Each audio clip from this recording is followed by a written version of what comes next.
Jharkhand ANM GNM entrance exam 2026 के लिए chemistry के क्लासेस लेकर आ चुके हैं। जैसा कि आप लोगों को पता है कि आपका एग्ज़ाम डेट जो है वो 23 अगस्त को दे दिया गया है, तो अब ज़्यादा दिन का समय नहीं बचा है। तो अब ऐसे में हम लोग आज केमिस्ट्री का मोस्ट इम्पोर्टेंट क्वेश्चन लेकर आ चुके हैं। तो चलिए क्लास को शुरू करते हैं। सबसे पहला यहाँ पे क्वेश्चन दिया हुआ है कि सबसे अधिक अभिक्रियाशील धातु कौन सी है। आपके पास यहाँ पे 4 ऑप्शन दिया है। इन 4 ऑप्शन में से सबसे अधिक अभिक्रियाशील धातु कौन है ये बतलाना है। अब आप लोगों को कंटिन्यू क्लासेस जैसे पहले हो रहा था उससे भी अब तेज़ रफ्तार से होने वाला है। तो आप लोगों को कंटिन्यूअसली डेली क्लासेस करना है और मैथ्स का भी क्लासेस स्टार्ट हो चुका है, तो उसको भी आपको जाकर वहाँ पे देखना है। चलिए बतलाइए यहाँ पे क्या हो जाएगा, सबसे अधिक अभिक्रियाशील धातु क्या है। और ये जो क्वेश्चन है वो बहुत ही इम्पोर्टेंट क्वेश्चन है, बतलाइए जल्दी से। अब यहाँ पे आप लोगों को भी इसमें इन्वॉल्व होना होगा, हर क्वेश्चन को बताना होगा, क्योंकि साइंस का जो क्वेश्चन है हम लोग बहुत सारे क्वेश्चंस कर चुके हैं। आपको हम याद होगा कि सक्रियता श्रेणी बतलाए हैं, सक्रियता श्रेणी बतलाए थे जिसमें सबसे ऊपर क्या था, पोटेशियम था, उसके बाद सोडियम था, उसके बाद कैल्शियम था, मैग्नीशियम था। इस तरह से आपको सक्रियता श्रेणी में देखने को मिलेगा। ऊपर जो था वो सबसे अधिक अभिक्रियाशील और नीचे जो घटता क्रम में आता है वो कम अभिक्रियाशील था, इस तरह से। तो आपको जो ऑप्शन दिया है इस ऑप्शन के अकॉर्डिंग ही बतलाना है कि सबसे अधिक अभिक्रियाशील धातु कौन है। तो यहाँ पे हमारे पास सोडियम दिया है, लेकिन अगर सोडियम नहीं दिया होता, यहाँ पे सोडियम भी देता, अगर आपको यहाँ पे लास्ट में पोटेशियम दिया होता तो कौन होता। जो ऑप्शन दिया है इसके अकॉर्डिंग तो हम मानते हैं सोडियम है, लेकिन अगर आपको पोटेशियम दिया होता तो यहाँ पे पोटेशियम ही होता। आपको हम ये जो बता रहे हैं क्यों बतला रहे हैं, अगर कल के डेट में आपके ऑप्शन में पोटेशियम दे देगा तो आप तो बोलोगे कि आपने तो सोडियम बतलाया था, इसलिए हम आपको ये भी बतला दिए। सक्रियता श्रेणी आपको याद रखना है। सक्रियता श्रेणी हम आप लोगों को बतलाए थे और यहाँ पे हल्का सा फिर से बतलाते हैं। सबसे पहले है यहाँ पे पोटेशियम, सोडियम, कैल्शियम, मैग्नीशियम हो जाएगा। इसके बाद यहाँ पे एल्युमिनियम हो जाएगा, जिंक हो जाएगा, आयरन हो जाएगा। इसके बाद आपको आयरन के बाद यहाँ पे हो जाता है लेड हो जाता है। फिर यहाँ पे हाइड्रोजन होता है, हाइड्रोजन, कॉपर, मरकरी, और यहाँ पे आता है सिल्वर, और लास्ट इज वन यहाँ पे गोल्ड आता है, यानी कि AU गोल्ड आता है। ये सक्रियता श्रेणी है। नीचे की ओर जैसे जैसे आते हैं वैसे वैसे घटते क्रम में सक्रियता श्रेणी। अगर आपसे यहाँ पे 4 ऑप्शन दिया है, मान लेते हैं हम सोडियम को हटा लेते हैं, माना कि यहाँ से सोडियम को ऑप्शन से गायब कर दिए। अब बतलाइए कि कौन हो जाएगा। अगर सोडियम को हटाते हैं फिर भी हमारे पास सोडियम के बाद कॉपर कहाँ पे है, कॉपर आपको ऑप्शन में देखिए यहाँ पे दिखाई दे रहा है कॉपर। और आयरन कहाँ पे है, तो आयरन ऊपर यहाँ पे है। और चांदी कहाँ पे है, तो सिल्वर यहाँ पे है। अब कौन है इसमें से सबसे ज़्यादा सक्रिय श्रेणी, तो आयरन हो जाएगा, तांबा यहाँ पे लोहा हो जाएगा, आयरन हो जाएगा। अब यहाँ पे आयरन को भी हटाते हैं तो फिर कौन होगा, तांबा होगा, कॉपर, और कॉपर के बाद यहाँ पे चांदी हो जाएगा। इस तरह से आपको सक्रियता श्रेणी को देखना है। ऐसा नहीं कि आपका सोडियम ही होगा सबसे अधिक अभिक्रियाशील। चलिए अगला क्वेश्चन पर चलते हैं। तो अगला यहाँ पे क्वेश्चन दिया हुआ है कि एथेनॉल का उपयोग किया जाता है। एथेनॉल का उपयोग किसमें किया जाता है, ईंधन के रूप में, फ्यूल के रूप में यानी कि सॉल्वेंट यानी विलायक के रूप में, औषधि उद्योग में यानी कि मेडिसिन इंडस्ट्री में, या फिर उपरोक्त में से सभी में किसमें उपयोग किया जाता है एथेनॉल का। तो आप अभी जैसा कि देख रहे हैं पेट्रोल के बारे में बहुत सारे चर्चा हो रहा है E20, तो इसका उपयोग जो एथेनॉल जो होता है वो ईंधन के रूप में भी होता है, फ्यूल के रूप में भी होता है, सॉल्वेंट यानी कि विलायक के रूप में भी होता है, और इसका जो उपयोग होता है वो मेडिसिन में भी यूज होता है। एथेनॉल जो है वो सिरप वगैरह जो होता है इसमें भी यूज किया जाता है। तो ऑप्शन नंबर D हो जाएगा, उपरोक्त सभी यानी कि ऑल ऑफ दीज हो जाएगा इसका राइट आंसर। क्लियर यहाँ तक। और हाँ, जो भी स्टूडेंट्स नोट्स लेना चाहते होंगे Jharkhand ANM GNM entrance exam 2026 के लिए साइंस का और जीके का, तो वो ले सकते हैं। इसका ऑफ़र आज भर बचा हुआ है, आज इसका ऑफ़र का लास्ट डेट हो जाएगा। तो आपको पता है कि साइंस का जो नोट्स है वो सिर्फ और सिर्फ 51 में मिल रहा है, जिसमें फिजिक्स, केमिस्ट्री, बायोलॉजी तीनों सब्जेक्ट है कंप्लीट नोट्स, जिसमें थ्योरी नोट्स दिया है, चैप्टर वाइज एमसीक्यू और लास्ट 3 ईयर्स का प्रीवियस ईयर पेपर दिया गया है। और जीके का नोट्स ये भी आपको सिर्फ 21 यानी कि 21 रुपये में मिल रहा है, जिसमें आपको 400 वन लाइनर क्वेश्चन आंसर दिया है और साथ में आपको 10 मॉडल पेपर दिया गया है जीके के अंदर। जिस तरह से आपके एग्जाम में आता है history, politics, geography, science, India GK और झारखंड जीके, ये सब जिस तरह से ओरिजिनल पेपर में आता है उस तरह से मॉडल पेपर बनाकर आपको 10 मॉडल पेपर प्रोवाइड किया गया सिर्फ और सिर्फ 21 रुपये में। तो जो भी स्टूडेंट लेना चाहते हैं या फिर और भी डिटेल जानना चाहते हैं वो कमेंट बॉक्स और डिस्क्रिप्शन में लिंक है, या फिर आप इस व्हाट्सअप नंबर पे मैसेज करके भी ले सकते हैं 8986830118। इस व्हाट्सअप नंबर पे भी मैसेज करके ले सकते हैं। इसका ऑफ़र सिर्फ आज भर बचा हुआ है, यानी कि आज हो गया 18 तारीख, 3 दिन का ऑफ़र था, तो आज इसका ऑफ़र ख़त्म हो जाएगा। तो जो भी स्टूडेंट्स लेना चाहते हैं वो ले सकते हैं इस व्हाट्सअप पे मैसेज करके। चलिए अगला यहाँ पे क्वेश्चन है कि NaCl का आणविक द्रव्यमान कितना है। NaCl का आणविक द्रव्यमान कितना है यहाँ पे बतलाइए। तो NaCl इसमें कौन है, सोडियम है और यहाँ पे क्लोरीन है, सोडियम है और क्लोरीन है। तो सोडियम का द्रव्यमान कितना होता है 23U और इसका कितना, क्लोरीन का 35.5 होता है। तो दोनों को जोड़ते हैं तो 23 और 35.5 तो 58.5 हो जाएगा। Option number A, option number A हो जाएगा। अगला यहाँ पे क्वेश्चन है कि सिरका यानी कि विनेगर में पाया जाता है। सिरका में क्या पाया जाता है, एथेनॉल पाया जाता है, एथेनोइक एसिड, मेथेन या फिर प्रोपेन, क्या पाया जाता है।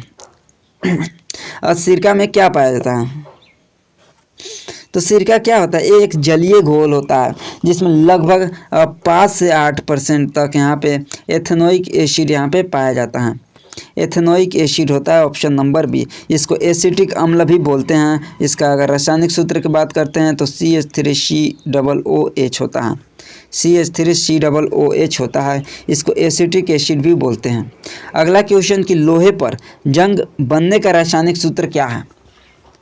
लोहे पे जो जंग लगता है उसका रासायनिक सूत्र क्या है, तो हम आप लोगों को प्रीवियस क्लास में बताया है Fe2O3 × अब यहाँ पे हम लोग फास्ट रिवीजन करने वाले हैं। आगे आने वाले क्लासेस में हम लोग एक क्लास में 50-50 MCQ कवर करेंगे, जिससे कि हम लोग और फास्ट रिवीजन कर सकेंगे। तो आप लोग को क्या करना है, तो चैनल को बस सब्सक्राइब करना है और अपने दोस्तों के पास शेयर करना है। बाकी जो क्लासेस हो रहा है वो बिल्कुल फ्री में हो रहा है, 1 भी रुपया यहाँ पे पेमेंट करने की ज़रूरत नहीं है क्लासेस को लेकर। चलिए अगला यहाँ पे क्वेश्चन पे चलते हैं। तो अगला यहाँ पे क्वेश्चन दिया हुआ है कि सोडियम को किस में रखा जाता है। सोडियम को किस में रखते हैं स्टोर करके, जल के अंदर, मिट्टी के तेल के अंदर या फिर हवा के अंदर यानी कि एयर के अंदर, किसके अंदर रखते हैं। तो आप सभी को पता है सोडियम जो है वो बहुत ही अभिक्रियाशील यहाँ पे तत्व होता है, धातु होता है। ये जो है वो हवा से या फिर नमी से, जल से रिएक्शन करता है, नमी से जल से रिएक्शन करता है तो जलने लगता है, बहुत ही अभिक्रियाशील होता है। और इसके अलावा एक पोटेशियम भी आपको बतलाए थे। तो सोडियम और पोटेशियम में 2 ऐसी धातुएं हैं जो बहुत अभिक्रियाशील हैं, बहुत अभिक्रियाशील हैं। तो यहाँ पे इसको क्या करके रखते हैं, तो मिट्टी के तेल में डुबो कर रखा जाता है। सोडियम को क्या में करके रखते हैं, तो मिट्टी के तेल के अंदर इसको डुबो कर रखते हैं, यानी कि मिट्टी के तेल के अंदर इसको डाल देते हैं, उसी में रखते हैं ताकि ये जो है वो रिएक्शन नहीं करे, रिएक्शन नहीं करता है। अगला क्वेश्चन है कि डिटर्जेंट कठोर जल में क्या करता है। झाग नहीं बनाते हैं, अच्छी तरह कार्य करते हैं, अवक्षेप बनाते हैं या फिर घुलते नहीं। क्या करते हैं डिटर्जेंट, क्या करते हैं कठोर जल के साथ। तो एक कठोर जल के साथ जो है वो अच्छी तरह से कार्य करते हैं, कठोर जल के साथ अच्छी तरह से कार्य करते हैं। कठोर जल में क्या होता है, तो कैल्शियम और मैग्नीशियम आयन की इसमें जो सांद्रता होती है वो हाई होता है, और जो साधारण साबुन होता है इन आयनों के साथ रिएक्शन करके मैल नामक एक अघुलनशील अवक्षेप बनाता है, जबकि ये जो सिंथेसिस डिटर्जेंट जो है वो मैल नहीं बनाते हैं। इसलिए ये जो है कठोर जल के साथ बहुत अच्छे से रिएक्शन करता है और ये जो है सफाई में भी बहुत हेल्प करता है, यानी कि अच्छे से सफाई भी करता है कठोर जल के साथ। अगला क्वेश्चन कि ऑक्सीजन का परमाणु क्रमांक कितना है। ऑक्सीजन का परमाणु क्रमांक कितना है, तो ऑक्सीजन का परमाणु क्रमांक 8 होता है। आपको पता होना चाहिए hydrogen, helium, lithium, beryllium, boron, कम से कम आपको 30 तक आपको याद होना चाहिए, क्योंकि आपसे कोई भी पूछ सकता है। आयरन भी पूछ सकता है, क्रोमियम भी पूछ सकता है, कैल्शियम, मैग्नीशियम, एल्यूमिनियम, जिंक, कोई भी आपसे पूछ सकता है। तो कम से कम आपको मिनिमम 30 तक याद रखना है, और 30 तक भी नहीं तो आपको 20 तक याद रखना है। और उसके बाद कुछ जैसे क्रोमियम हो गया, आयरन हो गया, ये सब याद करना है 30 तक। और जो भी इम्पोर्टेंट है जैसे कि मरकरी हो गया, गोल्ड हो गया, सिल्वर हो गया, ये सब आपको याद रखना है, ये सब आपको याद रखना है। अगला क्वेश्चन है कि एथेन का सूत्र क्या है। एथेन का सूत्र क्या है आपको यहाँ पे याद होगा, अगर आप जो कार्बन और उसके जो तत्व यौगिक है वो वाला चैप्टर अगर आप किए होंगे तो वहाँ पे हम आपको हाइड्रोकार्बन बतलाए थे। हाइड्रोकार्बन बतलाए थे। अगर आप नहीं किए होंगे कोई बात नहीं, अगर न्यू स्टूडेंट है तो यहाँ पे भी बतलाते हैं। हाइड्रोकार्बन आपको बतलाए थे। हाइड्रोकार्बन जिसमें हाइड्रोजन और कार्बन के यहाँ पे यौगिक हों, जैसे कि यहाँ पे आप देख रहे हैं कार्बन और हाइड्रोजन के यौगिक है जो सभी है, ये सभी हाइड्रोकार्बन हैं, ये सभी हाइड्रोकार्बन हैं। ये जो है वो 2 टाइप्स के होते हैं। ये जो है 2 टाइप्स के होते हैं। जो पुराने जो कंटिन्यू स्टूडेंट्स होंगे, क्लास कर रहे होंगे स्टार्टिंग से, उनको पता होगा कि हम आपको बतलाए थे एक संतृप्त हाइड्रोकार्बन और एक असंतृप्त हाइड्रोकार्बन। एक संतृप्त बतलाए थे और एक असंतृप्त बतलाए थे। संतृप्त में आपको बतलाए थे कि इसमें जो है वो सिंगल बॉन्ड होता है। इसमें आपको बतलाए थे सिंगल बॉन्ड होता है। या इससे पहले रुकिए 1 सेकेंड, इसमें जो आता है, इसमें कौन आता है, तो एल्केन ग्रुप का आता है, एल्केन आता है। और असंतृप्त में 2 यहाँ पे इसमें आती है, एक एल्कीन और एक एल्काइन। एक एल्कीन हो गया और एक जो होता है वो एल्काइन होता है, एल्काइन होता है। बस अब देखिए यहाँ पे इम्पोर्टेंट ये बात जो हम यहाँ पे भी आपको बता रहे हैं बहुत ही इम्पोर्टेंट है। यहाँ से क्वेश्चन अक्सर बनते हैं, तो आपको कंफ्यूज नहीं होना, याद नहीं करना। आपको हम यहाँ पे कंसेप्ट ही बता दे रहे हैं, तो याद क्या करेंगे। एल्केन का जो सूत्र होता है वो CnH2n+2 होता है। एल्कीन का जो होता है वो CnH2n होता है। और एल्काइन का जो होता है वो CnH2n-2 होता है। ये आपको फार्मूला तीनों को याद रखना है। अब यहाँ पे एक और चीज़ बतलाते हैं कि जो यहाँ पे क्या बोलते हैं, ये जो है एल्केन जो है वो सिंगल बॉन्ड होता है, सिंगल, 1 सेकेंड, यहाँ पे सिंगल बॉन्ड होता है।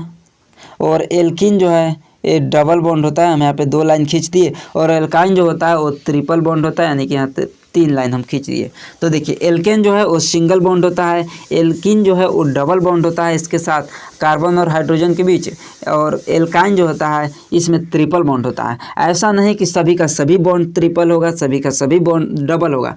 2 कम से कम एक जो बॉन्ड होता है वो डबल बॉन्ड होता है, एक से अधिक भी हो सकता है, लेकिन उसमें डबल बॉन्ड होगा ही होगा अगर एल्कीन समूह का है तो। अगर आपसे पूछता है, और एक और चीज़ आगे हम आप लोगों को बताने वाले हैं, इसको मिटाकर तो आप इसको स्क्रीनशॉट ले सकते हैं, इसको स्क्रीनशॉट आप ले सकते हैं। यहाँ पे देखिए एक और चीज़ आपको बताने वाले हैं। एल्केन का फार्मूला आपको हम बतला चुके हैं, अब यहाँ से आपको खुद निकालना है। क्वेश्चन क्या बोला है, एथेन। तो एक और चीज़ आपको यहाँ पे ध्यान देना है, लास्ट में क्या है, ANE, एथेन, एल्केन, एथेन और एल्केन। अगर इंग्लिश में यहाँ पे हम आपको लिखते तो अच्छा समझ में आता। देखिए 1 सेकेंड, बस 1 सेकेंड, हल्का सा यहाँ पे आप टाइम दीजिएगा। एल्केन यहाँ पे लिखते हैं, कलर चेंज कर लेते हैं, एल्केन। यहाँ पे आपको जो बताने वाले हैं बहुत ही इम्पोर्टेंट है, तो इसको आपको ध्यान से देखना है। एल्केन, ALKANE, एल्केन हुआ। अगर एल्कीन की बात करते हैं तो ALKENE, स्पेलिंग आपको यहाँ पे देखना है। और एल्काइन, KYNE, ये स्पेलिंग जो है वो आपको आगे चल के बहुत हेल्प करने वाला है।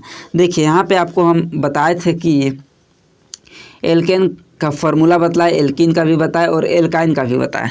तो एल्केन जो था वो सिंगल बॉन्ड था, सिंगल बॉन्ड, ये डबल बॉन्ड और ये जो है ये डबल बॉन्ड, और इसको जो बताया वो ट्रिपल बॉन्ड। अब यहाँ पे आपको क्या देखना है, यहाँ पे एथेन देखिए, अगर आप भूल भी जाते हैं तो आपको लास्ट में क्या है ANE है, और ANE है तो कौन सा ग्रुप का हुआ है, एल्केन ग्रुप का हुआ। एल्केन का है तो कौन सा है, संतृप्त हाइड्रोकार्बन है। संतृप्त हाइड्रोकार्बन में एक यहाँ पे सिंगल बॉन्ड ही होता है, डबल बॉन्ड नहीं होता है, सिंगल बॉन्ड होता है सारे के सारे। तो यहाँ पे देखिए आपको फार्मूला यहाँ पे क्या बतलाए थे, CnH2n+2।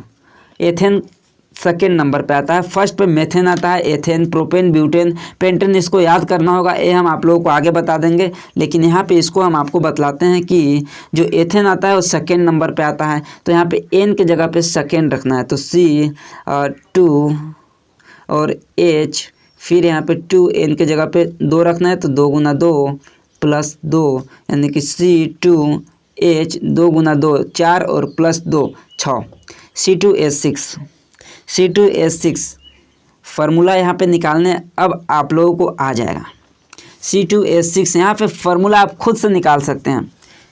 मतलब यहाँ तक क्लियर, यहाँ तक क्लियर, आप खुद से अब फार्मूला यहाँ पे निकाल सकते हैं, खुद से फार्मूला निकाल सकते हैं। तो देखिए C2H6 कहाँ पे है, तो ऑप्शन नंबर बी पे दिया हुआ है, ऑप्शन नंबर बी पे दिया है। अगर मीथेन की बात करते हैं तो मीथेन में यहाँ पे N के जगह पे 1 रखेंगे और यहाँ पे भी 1 रखेंगे, तो यहाँ पे C हो जाएगा 1 और यहाँ पे 2 और 2 4, CH4 हो जाएगा मीथेन का।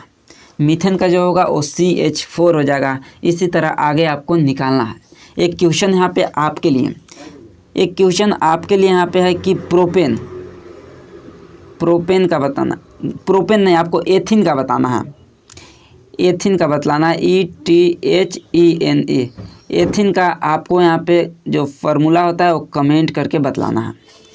एथिन का जो फार्मूला है वो कमेंट करके बतलाना है। यहाँ पे सेकेंड नंबर पे ए भी आता है, इसमें जो तो N के जगह पे 2 रखना है। और एथिन से आपको क्या पता चलता है, एल्कीन ग्रुप का है, और एल्कीन जो है वो असंतृप्त हाइड्रोकार्बन है, एक डबल बॉन्ड इसमें कम से कम होता है। तो आपको कौन सा फार्मूला लगाना है, तो CnH2n वाला फार्मूला लगाना है और आपको निकालना है। CnH2n वाला फार्मूला लगाकर आपको एथिन और एथाइन दोनों का निकालना है। एक एथिन हो गया और एक एथाइन जो कि एल्काइन ग्रुप का है, ये दोनों का आपको निकाल कर कमेंट करके बतलाना है। ये दोनों को कमेंट करके आपको अभी के अभी बताना है। उम्मीद है कि यहाँ तक क्लियर होगा। अगला क्वेश्चन पे चलते हैं। तो यहाँ पे अगला क्वेश्चन देखिए दिया हुआ है कि C2H4 किस वर्ग का यौगिक है। C2H4 किस वर्ग का यौगिक है, बतलाइए, बतलाइए किस वर्ग का ग्रुप है।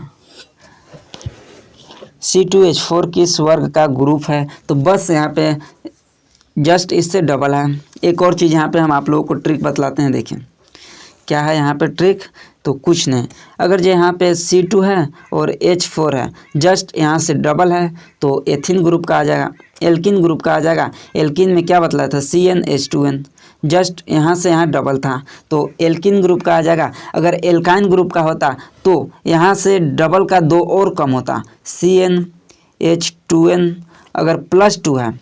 देखिए एक चीज़ यहाँ पे आपको बतला रहे हैं कि यहाँ पे स्किप आपको नहीं करना है। अगर आप स्किप कर दिए तो आप ये जो कंसेप्ट है वो नहीं समझ पाएंगे और आप एग्ज़ाम में गलती कर जाएंगे। और आपको पता ही है 1-2 मार्क्स के चलते यहाँ पे आपको जो कॉलेज है, अच्छे कॉलेज जो गवर्नमेंट कॉलेज है वो नहीं मिल पाता है। तो आपको यहाँ पे मिस नहीं करना है।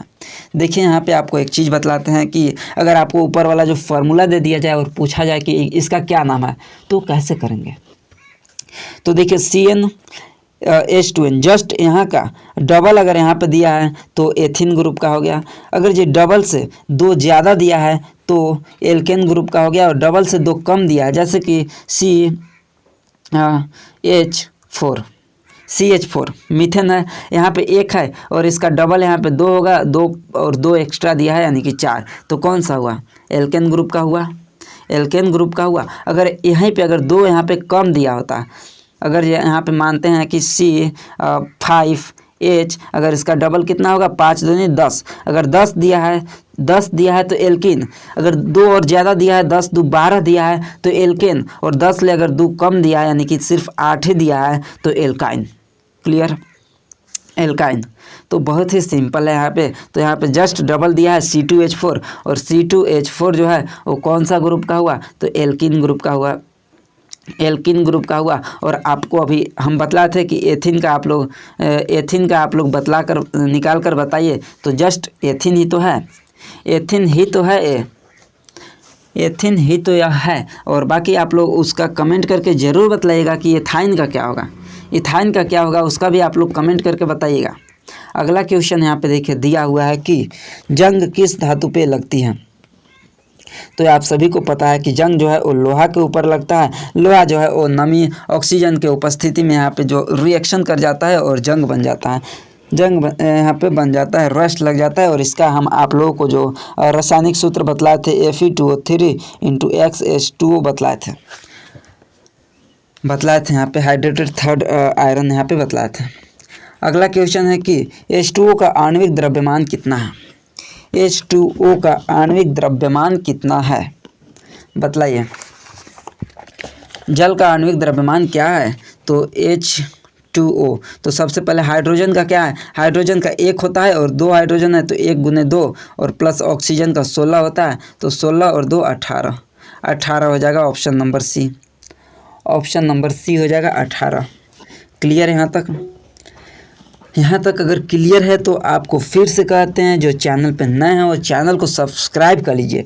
इससे बेहतरीन क्लास आपको कहीं नहीं मिलने वाला है, पूरे आप लोग जाकर खोज सकते हैं जहां आपको खोजना है, और बिल्कुल फ्री में क्लासेस मिल रहा है, क्वालिटी वाला क्लासेस आपको मिल रहा है। तो बस आपको चैनल को सब्सक्राइब करना है और अपने दोस्तों के साथ शेयर करना है, ग्रुप्स में शेयर करना है, ताकि उन सभी स्टूडेंट को हेल्प हो सके जो इधर उधर भटक रहे हैं क्लासेस के लिए। क्योंकि अब पता है आपको कि पैड कोर्स लेकर पूरा क्लासेस जितना भी है वो नहीं हो पाएगा 1 मंथ के अंदर। तो आपको क्या करना है, प्रैक्टिस जितना ज़्यादा हो सके उतना ज़्यादा क्वेश्चन प्रैक्टिस करना है। हम ये नहीं बोल रहे कि आप आइए यहाँ से ही क्लासेस कीजिए, आपको जहाँ पे क्वेश्चन मिल रहा है वहाँ से प्रैक्टिस कीजिए, लेकिन आपको यहाँ पे अब जो है वो प्रैक्टिस करना है। तो चलिए अगला क्वेश्चन पर चलते हैं। तो अगला यहाँ पे क्वेश्चन है कि साबुन किसका लवण होता है, फैटी एसिड का, HCl का, H2SO4 या HNO3, किसका लवण होता है साबुन यानी कि सोप। तो ये जो होता है वो फैटी एसिड का लवण होता है, फैटी एसिड का होता है। अगला क्वेश्चन कि कार्बन की संयोजकता होती है, कार्बन की संयोजकता कितनी होती है, बतलाइए कितनी संयोजकता होती है। तो देखिए कार्बन की परमाणु संख्या कितनी होती है, तो 6 होता है। कार्बन की परमाणु संख्या 6 होता है। तो इसका इलेक्ट्रॉनिक विन्यास करते हैं 2 और बाहरी कक्षा में 4। तो इसका जो संयोजकता होता है वो 4 ही होता है, संयोजकता 4 होता है, इसके संयोजकता 4 होता है। अगला क्वेश्चन यहाँ पे है कि 18 ग्राम जल में मोलों की संख्या कितनी होगी, 18 ग्राम जल में मोलों की संख्या कितनी होगी, बतलाइए यहाँ पे। तो अभी हमने निकाला था इसका मोलर द्रव्यमान कितना निकाला था, मोलर द्रव्यमान आपको हम 16 + 2 18 निकाले थे। हाइड्रोजन का 2 था, 2 हाइड्रोजन है तो, और ऑक्सीजन का 16, तो 18 निकाले थे इसका मोलर द्रव्यमान। और हमारे पास इसका जो द्रव्यमान दिया है वो भी 18 ही दिया है। तो हम यहाँ पे मोलों की संख्या निकालते हैं। तो जो गिवन मास यानी कि जो द्रव्यमान दिया है, द्रव्यमान बटा मोलर द्रव्यमान, तो मोलर द्रव्यमान भी 18 है, तो 18 से 18 कट जाएगा और 1 मोल बचेगा, 1 मोल ही बचेगा। अगला क्वेश्चन है यहाँ पे कि मीथेन का रासायनिक सूत्र क्या है। मीथेन का रासायनिक सूत्र क्या है, तो अभी हम आपको बतलाए कि CH4 मीथेन का रासायनिक सूत्र हो जाएगा। अब आप ये बतलाइए कि जो मीथेन है वो कौन सा ग्रुप में आएगा, एल्केन, एल्कीन या एल्काइन, या संतृप्त हाइड्रोकार्बन, असंतृप्त हाइड्रोकार्बन, ये आप कमेंट करके बतलाइए। ये तो अब आप चुटकी से बता सकते हैं कि संतृप्त है या असंतृप्त है, एल्केन है कि एल्कीन है या एल्काइन है, सिंगल बॉन्ड है, डबल बॉन्ड है, ट्रिपल बॉन्ड है। ये तो अब बिल्कुल आसानी से आप बता सकते हैं। तो आपको कमेंट करके बतलाना है कि ये तो बतला दिए कि मीथेन CH4 है, बट एल्केन है, एल्कीन, एल्काइन क्या है, संतृप्त है या असंतृप्त है, ये दोनों आपको बतलाना है कमेंट करके। अगला क्वेश्चन कि संतृप्त हाइड्रोकार्बन सैचुरेटेड हाइड्रोकार्बन कहलाते हैं। सैचुरेटेड हाइड्रोकार्बन क्या कहलाते हैं, और जो असंतृप्त होते हैं वो अनसैचुरेटेड कहलाते हैं। अनसैचुरेटेड होते हैं इंग्लिश में, और संतृप्त है वो सैचुरेटेड होते हैं। तो संतृप्त हाइड्रोकार्बन क्या कहलाते हैं? एल्कीन कहलाते हैं, एल्काइन या एल्केन या एरोमेटिक क्या कहलाते हैं? तो अभी हम आप लोगों को बतलाएं कि एल्कीन और एल्काइन क्या है, तो अनसैचुरेटेड हाइड्रोकार्बन यानी कि असंतृप्त, और एल्केन जो होता है वो सैचुरेटेड यानी कि संतृप्त हाइड्रोकार्बन है। संतृप्त हाइड्रोकार्बन है कौन है, तो एल्केन है। इस तरह के क्वेश्चन तो अब आपके लिए बहुत ही आसान हो गया है। अगला यहाँ पे क्वेश्चन है कि धातुओं का चमक का गुण कहलाता है।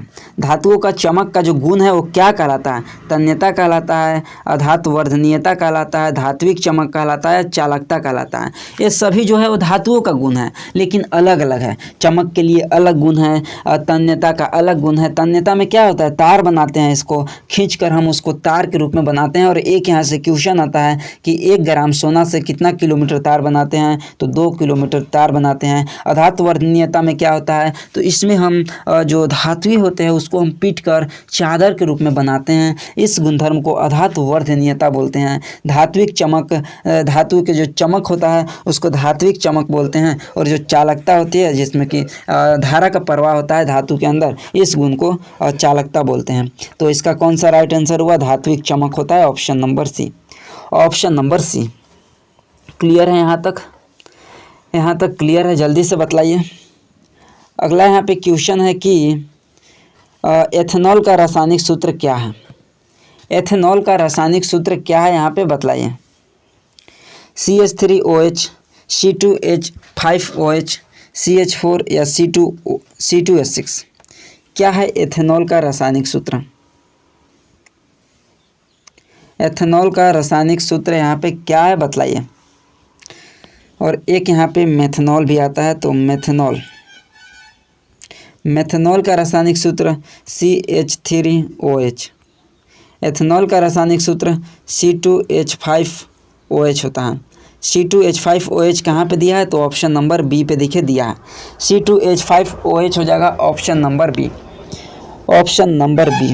और CH3OH जो है आपको ऑप्शन ए वो क्या है, तो ऑप्शन ए जो है वो मेथनॉल है। और CH4 क्या है, तो ए जो है वो मीथेन है। और C2H6 क्या है, तो ये आप बतलाइए क्या है। तो देखिए यहाँ पे डबल से 2 ज़्यादा है, तो एल्केन ग्रुप का है। और सेकेंड नंबर का है कार्बन, तो एथेन हो जाएगा। बिल्कुल इजी है ये। अब तो आप यहाँ पे बना ही सकते हैं, बिल्कुल इजी है।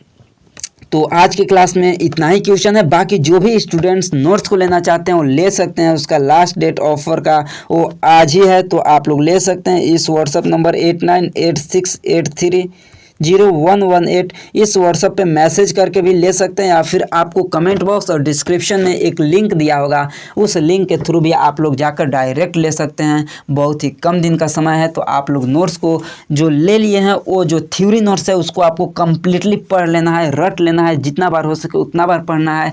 और जो MCQ है, जो प्रीवियस ईयर पेपर क्वेश्चंस है, उसको भी आपको सोल्व करना है। और जो GK का है उसको भी आपको 400 वन लाइनर क्वेश्चन जो है उसको भी आपको याद कर लेना है, रिवीजन करते रहना है बाकी उसको भी। और बाकी हम मिलते हैं अगली क्लास में।